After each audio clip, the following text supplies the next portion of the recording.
کو بتائیں کہ شہری علاقوں میں پالتو شیروں کی غیر قانونی موجودگی حادثات کو جنم دینے لگی۔ فیصل آباد میں جنگل کے بادشاہ شیر کا خطرناک حملہ، جلوی مارکیٹ میں پنجرے میں بند شیر نے وائلڈ لائف اہلکار کو دبوچ لیا۔ احسان محبوب تشویشناک حالت میں الائٹ ہسپتال منتقل۔ وائلڈ لائف اہلکاروں نے شیر کو بے ہوش کیا اور پنجرہ کھولا۔ شیر ٹھیک سے بے ہوش نہ ہو سکا اور اہلکار پر حملہ آور ہو گیا۔ شہری آبادی میں پالتو جانوروں کی موجودگی سے شہری خوفزدہ۔ پنجاب میں پالتو شیروں کے پے در پے حملے، چند ہی روز میں شیروں کے 3 حملوں سے شہری خوفزدہ ہو گئے۔ فیصل آباد کی جلوی مارکیٹ میں غیر قانونی شیروں کی اطلاع ملی۔ وائلڈ لائف اہلکاروں نے شیروں کو تحویل میں لینے کے لیے آپریشن کیا۔ شیر کو ٹھیک سے بے ہوش ہی نہ کیا گیا تھا۔ وائلڈ لائف اہلکار احسان محبوب نے شیر کو پنجرے سے نکالنا چاہا۔ شیر نے اہلکار پر حملہ کر کے شدید زخمی کر دیا۔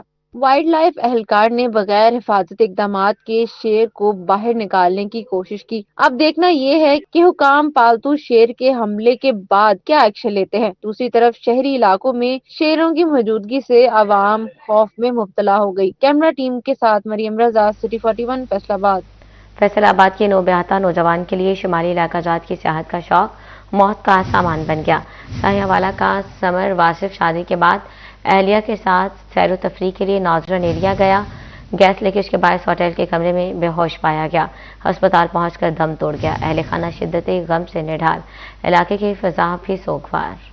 فیصل آباد سانگے والا کے رہائشی نوبہتہ جوڑا سمر واصف کے ساتھ مانسہرہ میں افسوسناک واقعہ۔ شادی کے بعد سیر و تفریح کے لیے اہلیہ کے ہمراہ ناردرن ایریا گئے۔ گیس لیکیج کے باعث سمر واصف کو مقامی ہوٹل کے کمرے میں بے ہوش پایا گیا۔ ہسپتال پہنچنے پر سمر واصف دم توڑ گیا۔ لواحقین کا کہنا ہے کہ سمر واصف سانگے والا کے گاؤں 153 ریبے بروکی کا رہائشی تھا، جس کی گزشتہ ہفتے چچا زاد کزن سے شادی ہوئی اور سیر و تفریح کے لیے فیملی کے ہمراہ ناردرن ایریا گئے، جہاں سانحہ پیش آیا۔ لاسٹ ویک ان کی شادی ہوئی تھی اور اس کے بعد ظاہری بات ہے شادی کے بعد لوگ گھومنے جاتے ہیں اور نوردرن ایریاز میں گئے تھے اور واپسی پہ مانسہرہ رکے ہیں، تو وہاں پہ انہوں نے ہوٹل بک کروایا ہوا تھا اور وہاں پہ ان کی جو گیس لیکیج ہوئی ہے، جو گیزر ٹائپ ہوتا ہے وہ لیکیج ہوا ہے اور ہمیں نہیں پتہ چلا۔ کافی دیر دروازہ نوک کرتے رہے ہیں، باقی جو کزن ساتھ میں تھے تو وہ نہیں پتہ چلا کافی دیر، تو وہ جب اوپن کیا تو بعد میں ان کو ہاسپٹل لے کے گئے، اینڈ دین آفٹر ورڈس سیر و تفریح کے لیے گئے نوبہتہ جوڑے کے گھر میں خوشیوں کے فوری بعد صف ماتم بچھ گئی۔ کیمرہ مین موہت کے ساتھ عمر رانجھا، سٹی 41، فیصل آباد۔ فیصل آباد کی دکانوں میں فائر سیفٹی انتظامات نہ ہونے کے برابر، بڑے حادثے کے خطرات منڈلانے لگے۔ سیف سٹی آلات نہ ہونے پر ریسکیو 1112 کا سروے 4 گھنٹہ گھر کے اطراف میں 270 دکانوں کی چیکنگ کی گئی۔ صرف 32 دکانوں میں آگ بجھانے کے آلات موجود تھے۔ دکان مالکان کو آگ بجھانے کے آلات نصب کرنے کی ہدایت کر دی گئی۔